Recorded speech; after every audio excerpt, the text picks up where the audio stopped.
Hey Spooky Boos, it's Meg from ByMegC. Today we are going to work on this fun little ghostie together from scratch, and then I'm also going to show you how I create my cross stitch patterns, convert them into a PDF, all that fun stuff. I'll also show you some of my how I do mock-ups. So before we get into it, of course, I use Stitch Fiddle. This is in no way promoted or sponsored by Stitch Fiddle. This is simply the program that I choose to use to create my cross stitch patterns. So just want to get that out there. Don't forget to like or subscribe, hit that bell button, follow for more content. I will upload more frequently once I kind of figure out this whole life situation thing going on. So yeah, let's get down to it. Okay, so again, I use Stitch Fiddle. I pay for a subscription, actually. I pay for the annual subscription to this, so I have access to all of the premium features, just so you know. So as we go through some of this stuff, if you choose to use Stitch Fiddle and you're just using the free version, you might not have access to everything. Okay, so we are creating our chart right now. We're selecting cross stitch. We selected DMC as our floss choice, and now we're going to start with an empty chart of our, own design. Here, let's type in. All right, so these are the specifications. The reason I'm doing this so tall and skinny is because I want to make this into something that I only have to make half of, and then I'm going to duplicate and then make it into a more symmetrical type pattern. So now I'm getting rid of colors that I don't need, which is just a simple click on top of the colors. This menu will pop up, and then you can just remove them fully from the stitch palette. And then usually these last two I leave up, and then I change this red into something that I want to work with. I'm a little tired of working with 310 right now, so I just selected DMC 3799. Now I've already got a pre-chosen palette that I've picked out, so I'm just going to slowly add additional colors into my design here. So as you can see, it's super easy to select colors that you want. You just hit this +1 button and then go in and select the color from the auto-populated palette that's given to you. Remember, Stitch Fiddle's colors that pop up on the screen, they are not true to life. You want to have either your actual flosses somewhere beside you to reference, or maybe you're one of the lucky ones who spent some money on one of DMC's charts, and you can look at the actual thread colors through that. So again, colors are not true to life. Alright, and then now basically I just jumped right into designing. I pre-sketched out a little design of what I kind of wanted to accomplish for this video. Look at me, I'm an artist, I sketched something up. So I'm kind of following that, but I'm sure, as pattern designers are aware, what we sketch out isn't always what we end up with.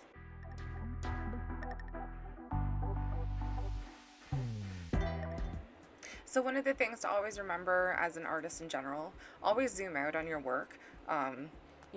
Having everything right up in front of your face isn't always the best way to reference whether or not your art is going the way you want it to go. So what I'm doing here is I'm selecting this little part of the crescent moon I created using the select tool, and you can move pieces around on your canvas to where you think that they might be better suited. Hey, Editing Meg here. Okay, so I just wanted to touch point on this whole select tool again. So say you wanted to move this ghostie's hat around, so you would use the select tool, right? Well, first of all, it's a square select tool, so poop. And then you see, so there's no layers in Stitch Fiddle. So whenever you try and select something when you're doing something complicated like this, just keep in mind, you'll be taking everything with you if you try and move stuff around this way. Okie dokie smoky. So now we are going to start sketching out our little ghostie. There's no right or wrong way to do this. I just go in and start sketching stuff out. And then if I don't like it, then it's a quick, hit the undo button, or you can hit Control Z or Command Z if you're on a Mac, just to quickly undo whatever you just last put in.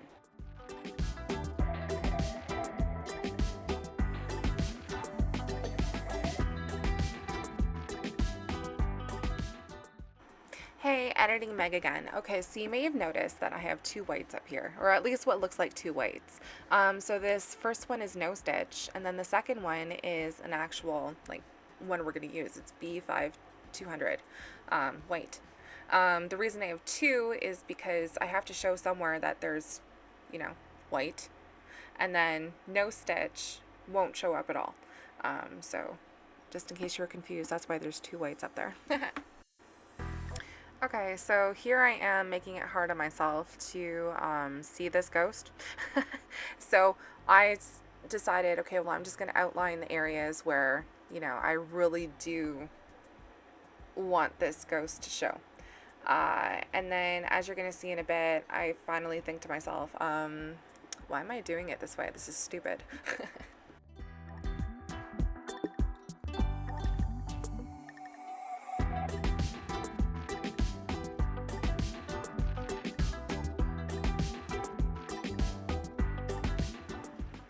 So you can kind of see here that I kind of realized, yeah, ghosts are white. Like, why am I sketching this guy out using gray? However, I should have taken other steps, which you will see in a little bit.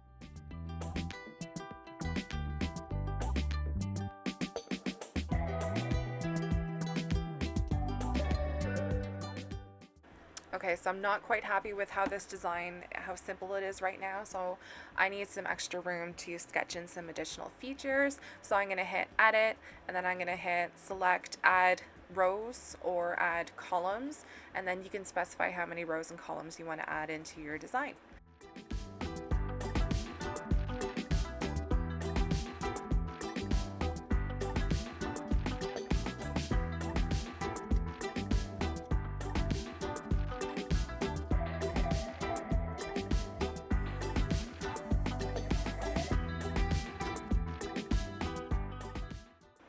So this is me actually designing completely off script right now. This isn't what my sketches look like at all. And just wanted to point out that, even though it looks like all these clicks are deliberate and I know exactly what I'm doing, you'll soon come to see, and yeah, right here, I hated this. So just, play around with your design as you do it. You don't always have to do everything according to what you've already planned.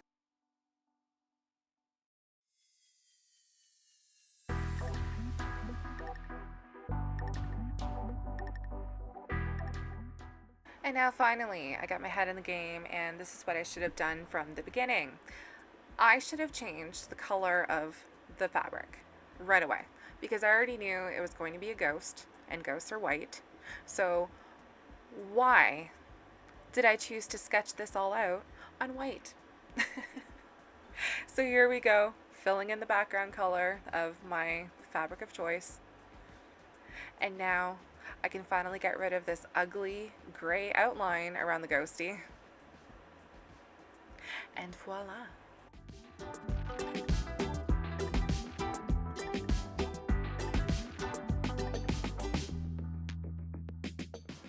Now you guessed it, Spooky Boos. Now it's time to add some fun little confetti and stars. Alright, Spooky Boo, so I'm happy with this base design, so I'm going to select everything on this palette because I want to duplicate it and make it into a symmetrical piece. So I want to go over to edit now that I've copied this, and I want to add multiple columns in. I want to add in the exact amount of columns that I have going on right now with just half this ghosty. So you're going to see, I'm going to type in an extra 40 and then boom. And it's a quick right click. I'll paste what I've just copied. Now I have to select what I've just pasted again, and then it's a quick little horizontal mirror click, and boom, I have a nice little symmetrical ghosty design all ready to be stitched. Haha, just kidding, we're not done yet. Okay, so it's time for some shading. As I usually do, I usually take my lightest shade first, and then I shade the biggest area that needs to be shaded, because what I'm going to do after I'm done with the lightest colors, I'm going to go over it with a darker color, which will just take up just a portion of what I've already shaded. I find it easier to do it this way instead of going like, darkest to lightest, because if you do a dark color first, then you have to go and put a lighter color in all around what you've already plunked down for dark color. Okay, let me try and explain this a little better. So say I wanted to make this a Mrs. Spooky Boo. So this is how I would do it. I would go in with my lighter color first, right? And then add in some boobies. And then I would finish doing my big, broad, specific outline with the light color. And then I would go and clean it up with a darker color just to make everything a little more crisp and clean. Now, here's what would happen if I chose to go in with a darker color first to add these details in. So, first of all, like, this is too much already. This looks like it should be like an outline.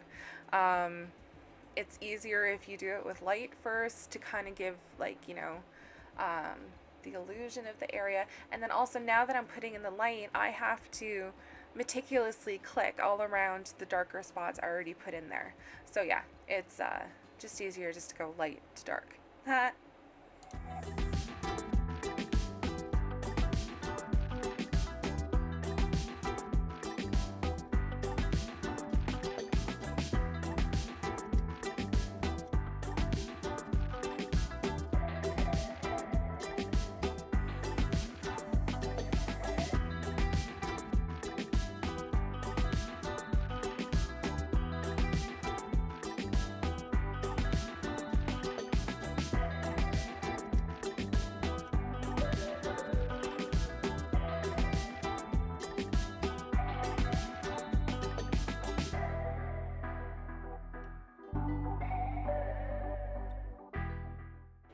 Okay, so I'm happy with how this looks now.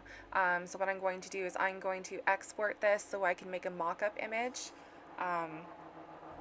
Now, in order for me to do that, because I've used a gray background, I use Photoshop for my mock-ups, but I don't want to have to go in and clone this gray area so that it fits into my mock-up frame properly. So what I'm doing is I'm adding extra area to this image so that basically when I import this into Photoshop, I only have to crop it. I don't have to do any cloning or anything.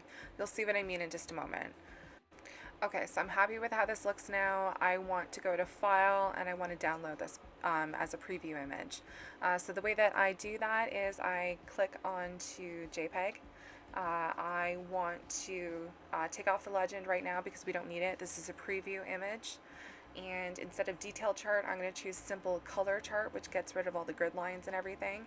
Now the resolution, I also want to change to something a little bit lower, just so that it's not as easy for someone looking at the preview to be like, oh, that's really easy. I'm just going to copy this and steal my image, basically. So as you can see, image is downloaded, and this is just a quick little preview of what it should look like. So again, I do use Photoshop for my preview images. Not everyone has the luxury of using Photoshop. There are free alternatives. Maybe I'll make another video about that in the future. And as you can see, I've got all my mock-ups all ready to go. So these are the three that I usually use as my preview images up in Etsy. I don't know, I just kind of feel like they give off the vibe that, I'm trying to give off with all of my cross-stitch patterns and my stickers and all that fun stuff. So I just clicked and dragged my preview image into Photoshop and just waiting for it to load, and boom, there it is. So this is why I use so much I put so much gray in the background, because I want it to cover where all the white Ada is showing. I didn't want any white Ada to show through on this. So here I am just resizing it because I keep forgetting. I always make my preview images so small, but you have to remember when you're posting your listings on Etsy that people are mostly looking at stuff on their phone. So you want to make your image as big as possible. However, you don't want to make it so big and so detailed that, someone can easily steal your design. No, obviously I just can't leave it like this. So what we're going to do is go to the right hand side where we have our blending options menu. We're going to click on it. and you can see it's currently set to normal. I want to change it down to multiply. Now the reason for that is because I specifically put this Ada cloth here in the background so that it could show through and then kind of give the illusion like, yes, this is like, you know, stitched up onto a piece of Ada, and wow, look at this amazing frame.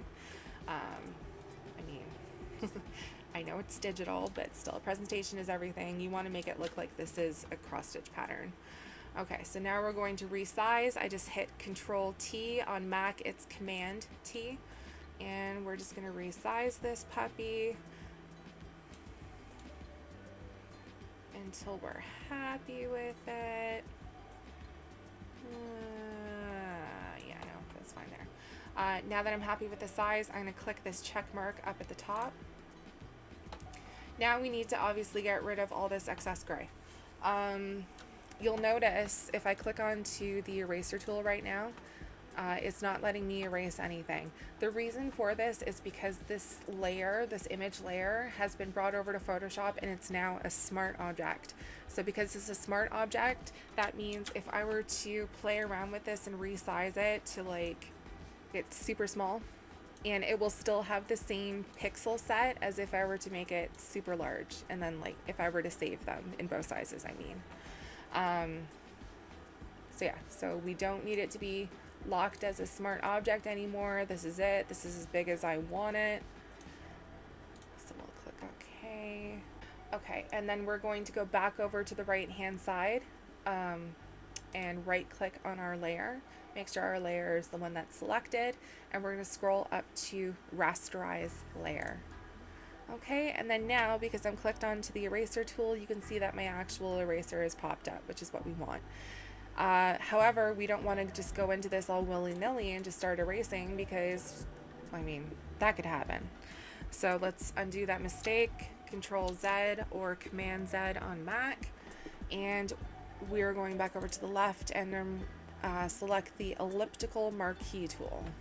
Is it marquee or is it marquee? I don't know. We're selecting that tool. Now while we're holding down our shift button, we are going to click and drag until we come up with a circle as beautiful as the morning sun. Maybe not as the morning sun, but anyway.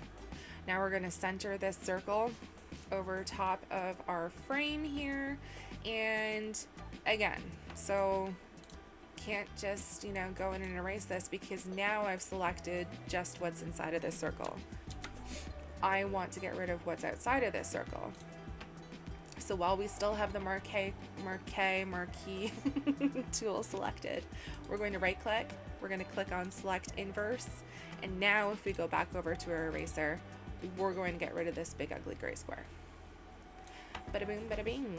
Control D or Command D on Mac, and that gets rid of all the selected areas, and that is our mock-up image. So I would save this, and this would be preview 1 on my Etsy page. So I'm just basically doing the same thing I just showed you, except now I'm just using my second mock-up that I usually use, and then I will speed through this, and you'll also see me do the third mock-up as well.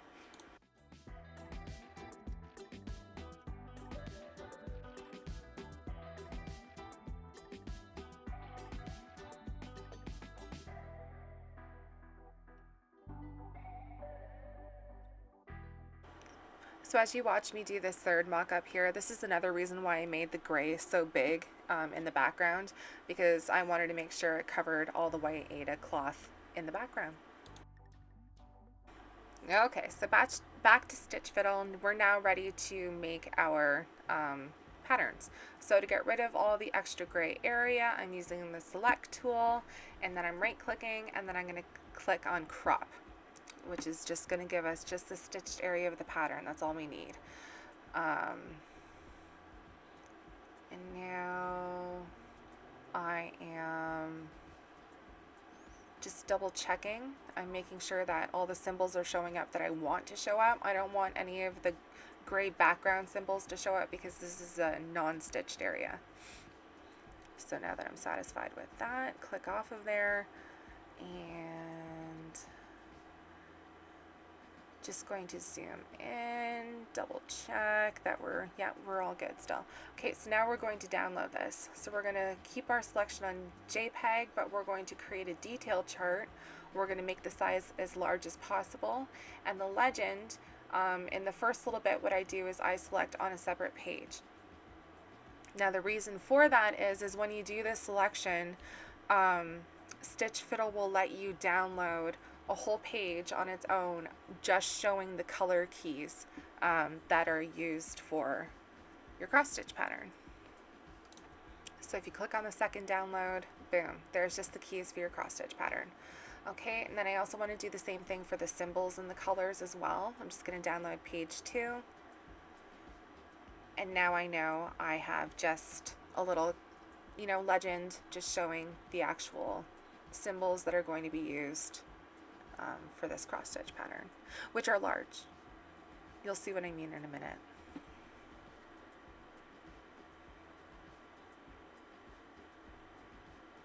Okay, now that those are downloaded, I'm going to go back up and then click that I want the actual cross stitch color legend to show up at the bottom of my pattern, and we're going to click apply.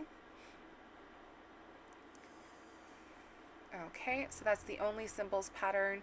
Now I just want only the colors to download.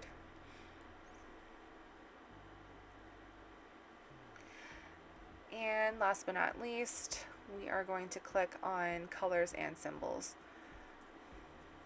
I like to try and give all three options in all of my cross stitch patterns because everyone stitches differently, right? And then you just don't know if the person who's buying your pattern also wants to print it off afterwards too. So the only symbols pattern is great for that.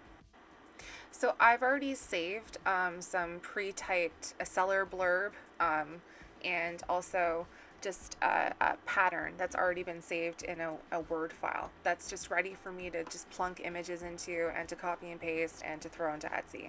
So what I'm doing now is I'm double checking the size of my cross stitch pattern chart, and then I'm going to click over to Yarn Tree where they have a cross stitch size calculator. So now I'm just going to type in the actual dimensions of the stitched area, and then I'm going to put in the fabric count for sizes 14, 16, and 18 count Eta.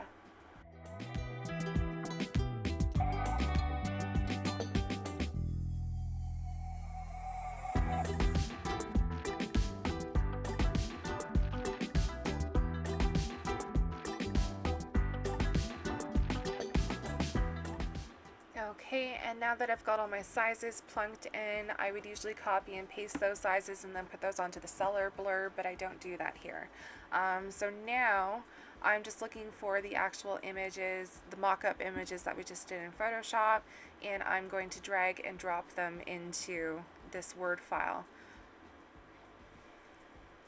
So as you can see, I always put the preview image down so that someone, who's on their iPad or their phone or whatever, they can see what pattern it is clearly just from the first page there. And now I'm just going to scroll down to the next blank page, go over to my downloads, and now I'm going to click and drag over the actual legends that we just made up for the cross stitch patterns. So boom, they are huge when you download just the actual legends on their own. Now I'm going to crop both of them just because they have that gray color listed as part of the color keys, and which is just there for show. It's not actually part of the pattern. So this black and white one I'm just going to drag down to the bottom because I always put the color one up on top. And again, just cropping out the gray part, which we're actually not going to use any floss for. It's just for show. And I just make sure that they're nice and lined up first.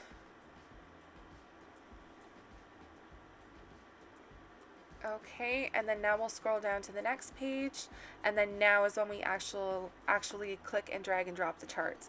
So as you can see at the very bottom of this chart here, there is a legend with color keys, but look how small it is. Anyone who prints this out on a physical printer, they will not be able to see what colors they're supposed to be using for this cross stitch pattern. So therefore that's why I have a whole page dedicated to just, yeah, no, here's the color legend. This is what we're going to use. I know some other pattern software does this for you automatically. However, I've noticed that that software doesn't continue listing the color keys with each page of the pattern, which I find kind of annoying personally. So that's why I do both. I have a page with just the color keys, and then each individual chart also has the color keys listed on them as well. So it's just a matter of dragging and dropping and resizing into your Word document. Since this is a simple pattern, I only had to do one graph per variation. So there's only one graph for color, there's only one graph for colors and symbols, and one graph for symbols only. And then I would save everything. Make sure to name everything properly too. I know Etsy will use images, like image names and image file names in consideration for SEO. I'm not entirely sure if that's also the same with any saved digital downloads as well, but if it is, might as well have some keywords in there.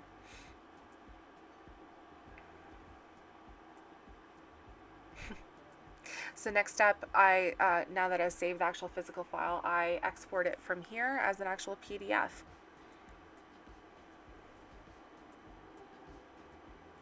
And then this is the actual physical thing that you will download once you purchase one of my PDF patterns on Etsy.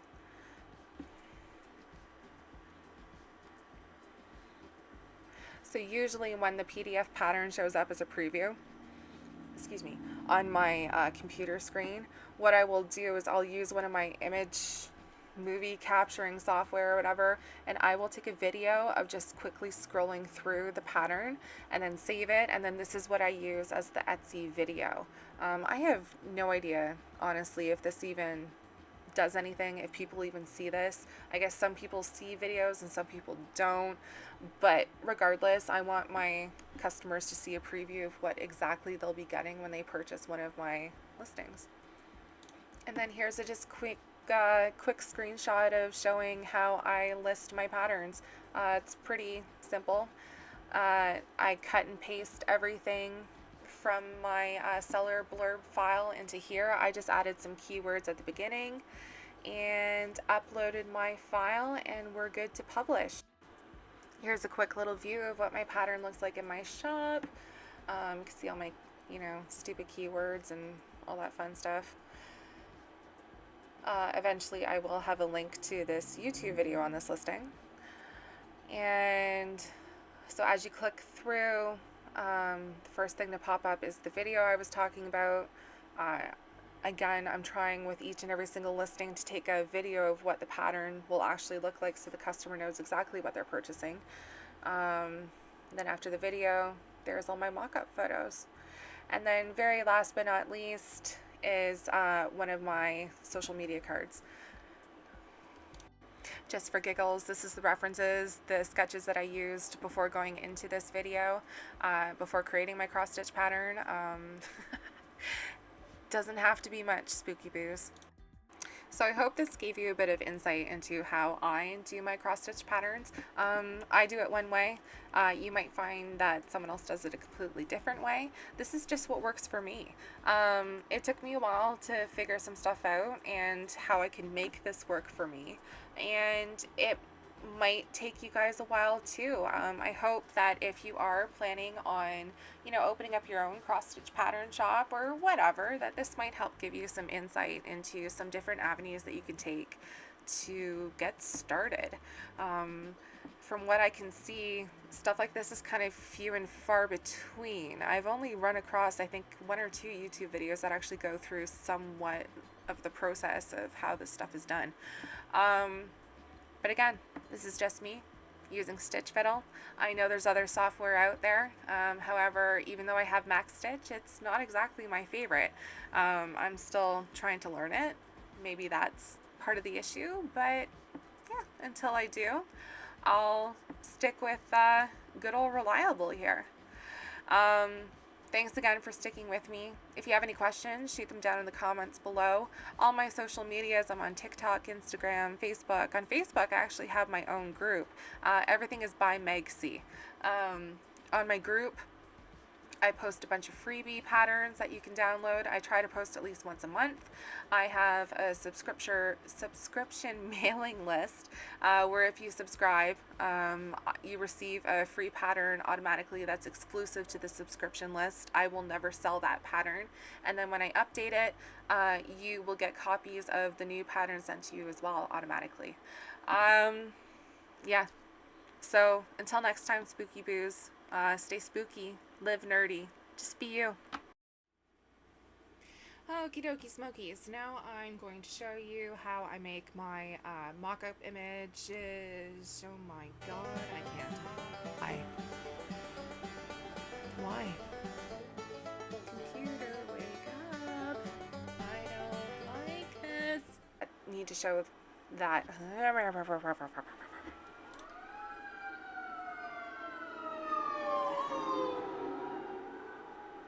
Wee woo.